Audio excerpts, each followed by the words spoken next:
Empower your leadership journey with the CEO Series. Whether you're at the gym, strolling, or commuting, our impactful dialogues with world-class leaders are just a click away. Immerse yourself in the minds of visionaries shaping today's most influential companies and innovations. It's not just an interview, it's a masterclass in leadership. Don't miss out. Available on Apple Podcasts, Spotify, and major streaming platforms.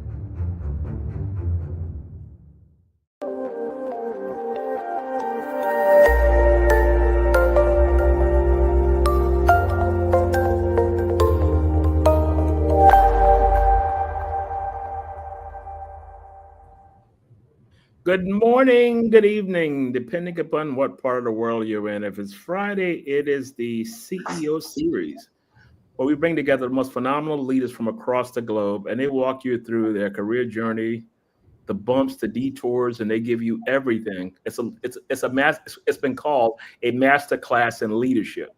And today, I'm excited to welcome Ghazanfar Ghori, who is the President and Chief Technology Officer at Enterprise 64. Experience in spanning startups, global enterprises such as Marriott, GE, SpaceNet, NBR, Next Venture, 10 Pearls. He has built a reputation for aligning technology with business strategy and leading teams through complex challenges. Beyond the boardroom, he's deeply committed to social impact in education and poverty alleviation, and even finds inspiration in the kitchen as a passionate cook. I love that. You truly embody the journey of a technology engineer. So with that, welcome. How are you, man? I'm good, Ron. It's a pleasure to be here, and thank you for the opportunity. Well, I wanted to bring you on because I've heard of your career through channels, as we said. And I said, you know what, that would be interesting to talk to as to how did you get to become this technology engineer? Because I know coming out of school, you get to degrees and you do all these things and it doesn't quite work out. So kind of give us a walkthrough of what that journey was like. Absolutely. I've watched your series several times with several different leaders, and it's funny how there's so much overlap between different people and their journeys, and yet still so different. I consider myself a citizen of the world. I actually was born in Pakistan and moved out and lived and grew up in Africa in different countries there, right? And so Nigeria, Liberia, Egypt, Dubai, where you are right now. I've seen that place kind of grow out from the sand. And then I finished up my high school in Pakistan and then moved to the US to get my degrees. And that's where really all of my cultural experience and all that start to come together. Things start happening. I got my degrees at the University of Maryland. Okay. Yep, at College Park. And I got a chemical engineering degree and I have a CS degree. And entered the job market. Finding and landing that first job was tough. It was tough. Even though the .com boom was just starting, finding someone who would sponsor an H-1 visa for a student was near impossible. Right? That's kind of where things started. I'd go through all these interviews, and then as soon as they'd find out I need an H-1, the interview's over. And so I was down to about $200 or $300 in my account.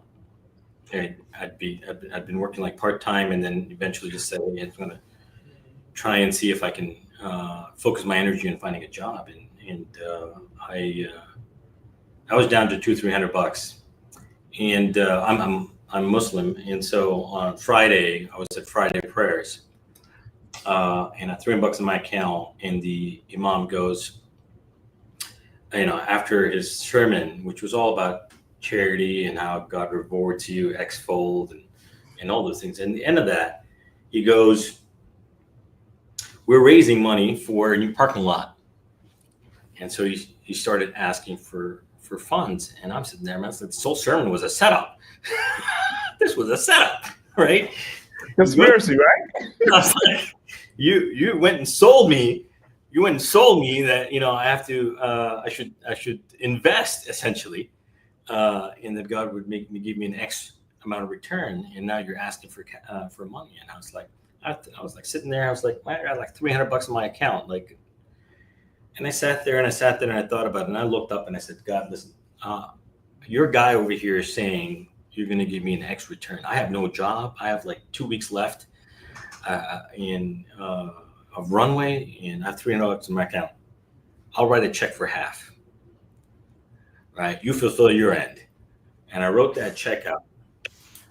And I walked out, and I was like, what did I just do? Right? Like, what? It's like, now I have even less time left. I got no job. And then so I go home, and it's Friday afternoon. I got no job. So I get back home at around 3:00 in the afternoon. And there's a voicemail on my old school answering machine, right? Back when there used to be a little tape. And it was someone who had seen my resume. And I pick up the phone and call this guy up. He's the CEO of a technology training company out in like Bethesda, Maryland. And I call him, and I've kind of gone through this process so many times now, where it's not like people weren't calling me, but every time they heard about the H1, it'd be a problem.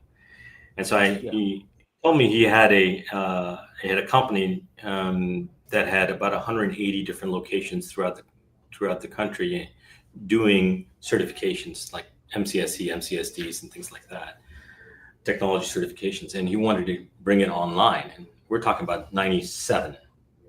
Right? So bringing something online or distance learning online back then, real challenge, right? Yeah, you're building everything from scratch.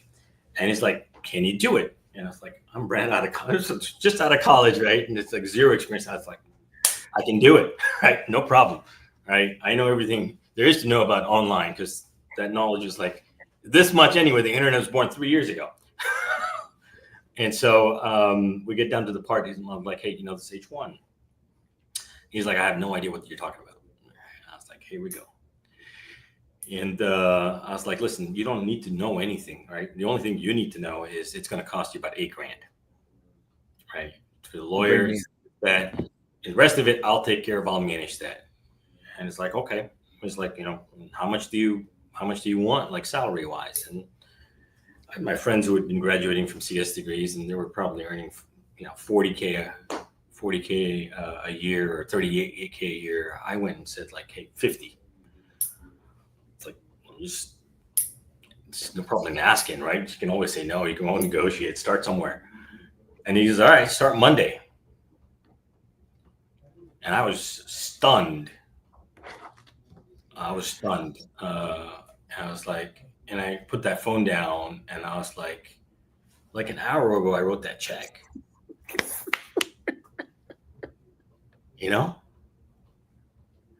I swear. Of half of your net worth. Since that day, I swear, never been out of a job, never not had a paycheck, never had to worry about money coming in. Wow. That's right. That's an amazing story.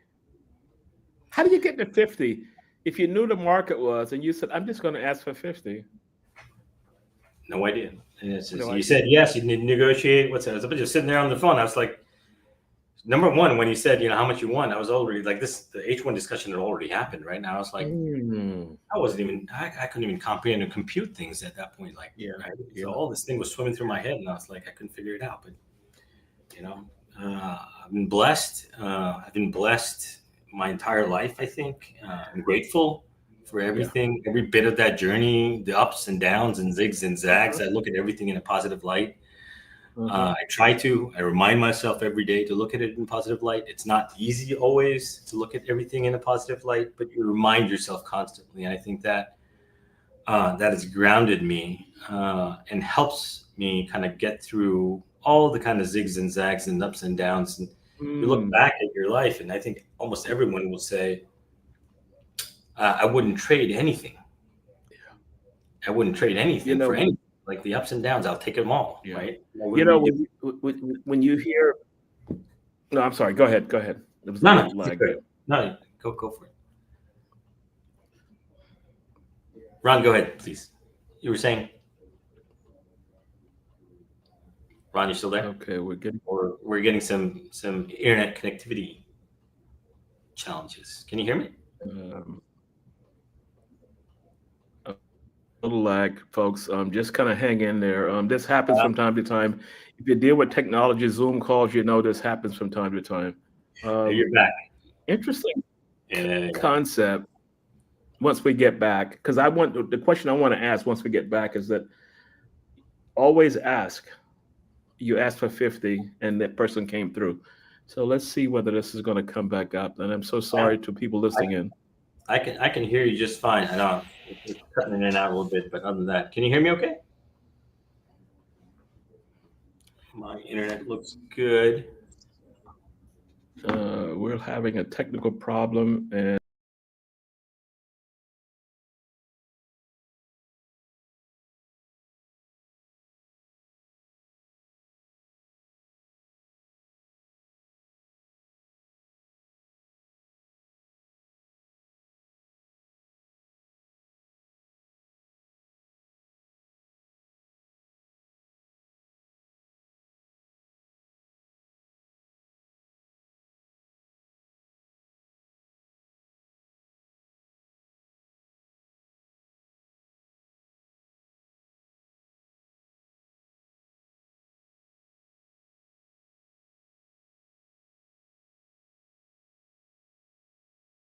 always talk through.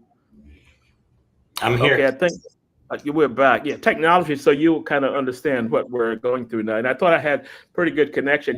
One of the things that kind of caught me that you talked about was that, and my father would always tell me, he said, always ask for everything you want. He said they can either say yes, no, or maybe. When you talk to 50, whatever that number was, and all of a sudden that person would say, no problem. And right away, that was solved. That's exactly right. I honestly believe that. Say, you have to have a good understanding of what your value of the equation is, and how much that's worth, and that can be. There's one perspective of looking at it from your perspective, but you can also look at it from their perspective and understand, like, what value do you bring to the table, right? And if both sides of the formula are balanced, then everyone's happy, right? Yeah. And that's like with my team, I always say, success is about meeting and beating expectations. Yeah. Right. Yeah. So as long as you take the time to communicate your expectations, and they communicate their expectations and they align, then you've got success. You've got success. You mentioned, I call it global citizen. And I didn't realize that until I left New York to move. I lived in Saudi Arabia for a year and a half, and then I moved to Dubai. And I said, one of the things I think we need to all explore is globalism. See what it's like to work in a different country. And I told young people, and like I said, I teach at a couple of universities, I said, explore the world, explore. Absolutely. Because what you see here is not the blueprint of how the world reacts to that. That's right. I mean, culturally. So let me kind of connect some dots here, right? So give you a little more of my background, and then we'll come back to this because there's a relevance to this.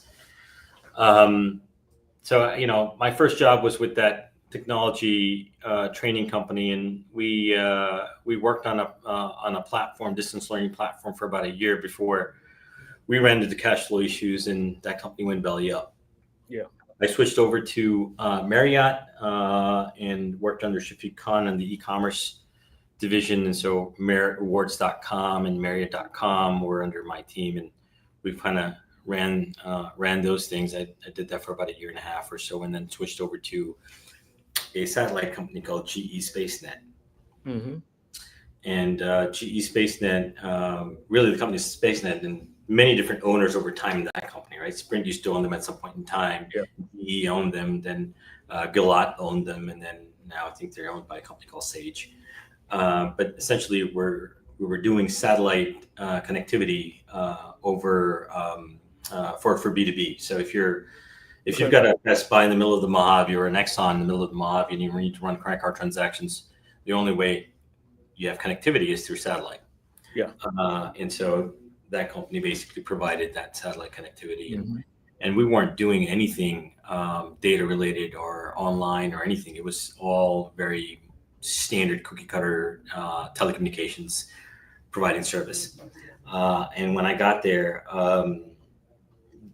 my role in that company, what it brought me in for, was to bring us to the internet age. It was like really leverage some of the capabilities, data, predictive data before predictive data was a thing. And the first thing that we did was we took our data that was flowing through our pipes to our customers and tried to understand the pattern and what a normal pattern looks like. Mhm. And then so if something deviated from the normal pattern, Yeah. you knew there was an anomaly, and then you would address it proactively instead of waiting for the customer to call you. Mhm. That's Mhm. what we built, Yeah. and we did IP around that. And so you could actually track weather across the country and downtime for all these locations, because storms would misalign satellite dishes and reception would degrade and the Mhm. pattern would change. And you could almost now, through the data, look at weather almost Yeah. throughout the country to be looking at the impact of some of these things. And so Mhm. we Mhm. built an IP and some appliances out of that. Um, and, I was primarily on the tech side of things, right? I would go into business meetings and they would tell you, hey, we're trying to build this. Yeah. And we'd go and build it. And, later in my career, the same thing happened when I was working at NVR. We'd go into business meetings, and NVR, now I think a $12 billion company, back then was a $5 billion company. The technology arm was small, and every business is a digital business. NVR is in the business of building homes, um, or building houses, but everything's digital, right? Down to how Just many nails just you bear take. with us, folks. Little technical difficulties here. Is this still choppy, Ron? Can you hear me? I'm still here. I think we have some connection problems. I don't know whether it's from your end or my end, but we're having a little. I just did a speed test on my side. It looks good on here. Yeah. So I don't know, something in between maybe. Okay. There's Um, but we can continue on, and then we can. Can you hear me? Okay. You're. I hear you in and out. So for the Hmm. people listening in, just kind of hang with us, because if you've been on Zoom calls and all these things, these kind of things happen. So just kind of hang with us. We'll get Yeah. back on track. Um, Yeah. Let me know. I can and hear you just fine, Ron. It's your video is a little frozen from time to time, but I can hear you just fine throughout this entire thing. So.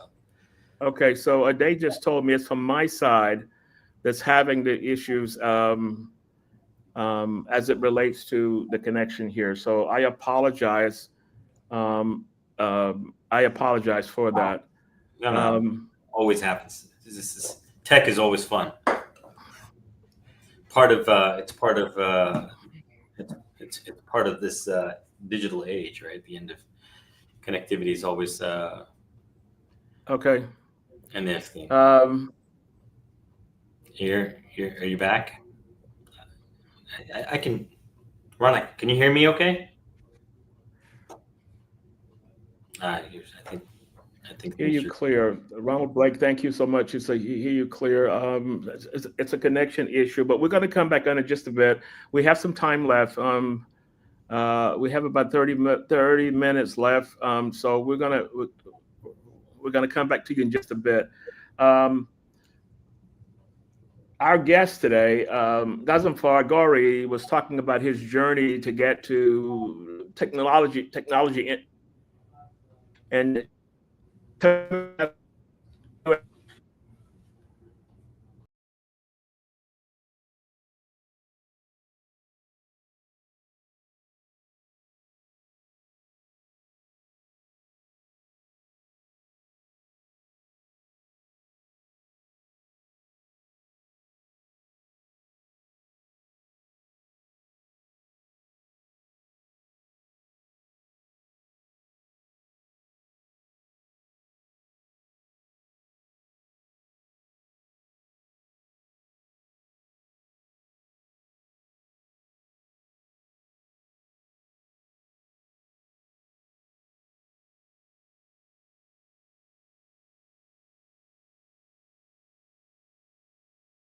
kind of things happen. I'm back. I think. Are we back yet? I don't know, Ron. I can, Witty is a little fuzzy, but I can hear you just fine. Okay. Can you hear me? All right. This is the. Yeah, I'm hearing you in pieces here. Interesting story, interesting backstory as to how he built up to where he is today. And as we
okay, man.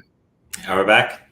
Yeah, we're back. We're back. So we can run a little longer if the day is available with that. So when you're talking about the, how all this came about, how did you stay grounded as you were going through this ups and downs, and you got the first role, and you moved through all of these companies? How did you stay grounded? What was inspiration as it related to that? Look, I'm a firm believer in that, people around you support you in your journey. You can never go it alone. It's near impossible to do anything in this world alone. It's everyone around you that supports you, and the help that you get, the advice that you get, and the way you help others in that same mesh that supports you and gets you through all of that, right? And we live in an ever so shrinking world. We were talking earlier a little bit about how small the world is. And it's absolutely tiny. And keeping that in mind and just understanding like your place in this network,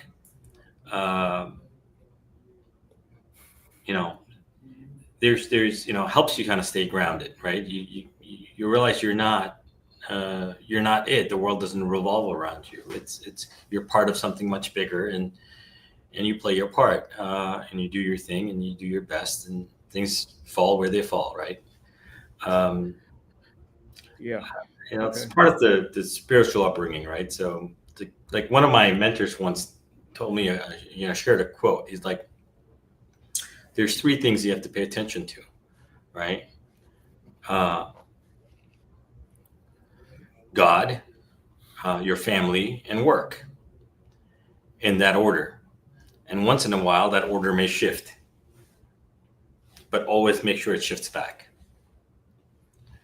Okay. Right. So, is it still choppy? Is it still choppy, Ron? A day. This is not working. I'm thinking about maybe we can do a record.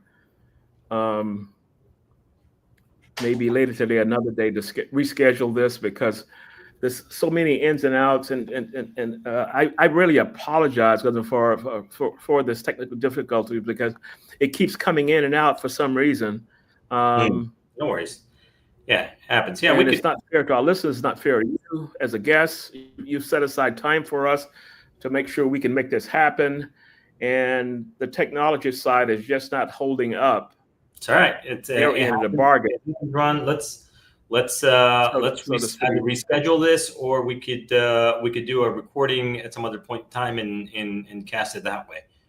Either way is fine with me. So let's do this. Let's you and I get together and schedule something, and we'll record it, and we'll make sure we have a terrific connection. And we'll do this because this is interrupting. People are listening in. People are dropping off. And it's not fair to you, because you set aside time for us to make this happen. No, completely understandable. Let's find some time to do another session and go from there. Yeah, we could find.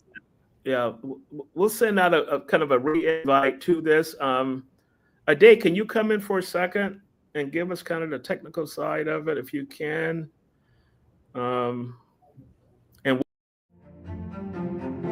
Take the CEO series with you anywhere, anytime.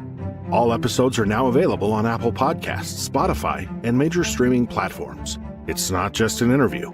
It's a masterclass in leadership.